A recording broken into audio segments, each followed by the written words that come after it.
Hello, Miss Ana. Two questions lang po. Ano po yung nag-engganyo sa inyo para mag-produce ng pelikula from Bicol? Um, Paano po kayo nakumbinsi ng Direk Joven? I am kasi drawn into creative projects. Ano? Bilang arkitekto, so hilig ko talaga yung mga creative projects. So, yung filmmaking is also creative one, di ba?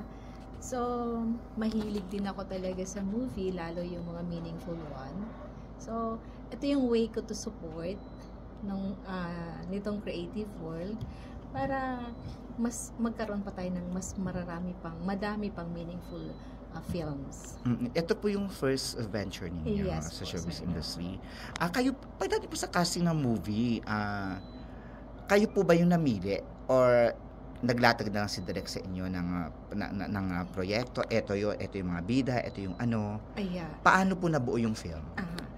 Si Direk na yung nagkumuha ng mga artista. So, nakita ko, I believe naman na napakaganda ng story.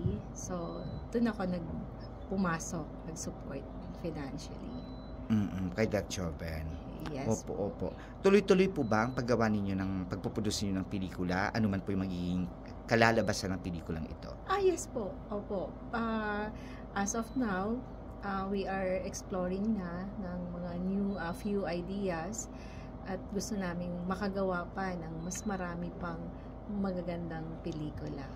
Paano po kayo nakumbinsi ni Direk Joven? Mag-produce tayo. Ano to? Ganon. Hindi naman siya masyadong nahirapan na mangumbinsi. Kasi ako talaga, when I believe in a project, talagang nagsusupport ako. So, nakita ko, napaka-talented din naman ni Direk. At saka kilala. Yes po. So, yun, wala masyadong kumbinsihan doon. Nung makita ko, pinakita nila sa akin kung ano yung proyekto. So, yun, pumasok agad ako, nag-decide na mag-finance ng movie.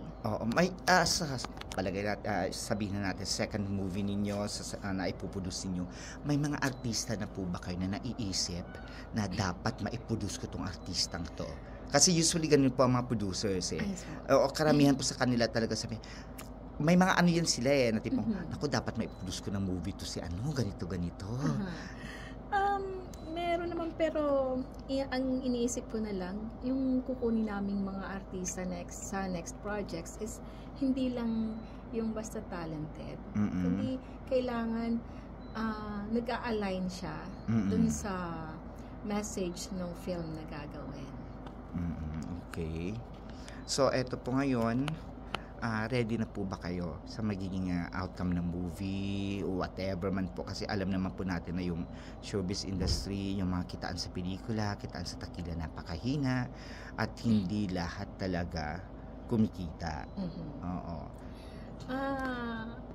Alam ko naman na ang movie is may risk, napakalaki ng risk. So this is may passion investment. Actually, yes. Na kapag sinuwerte naman na mag-succeed, di bonus na rin. At saka marami pong platforms kung saan siya pwedeng ilatag. Yes po. Diba? So, are you after of the ROI? Maganda rin naman, di ba, na makabalik, pero if ever na hindi, kasi ang negosyo naman isugal talaga.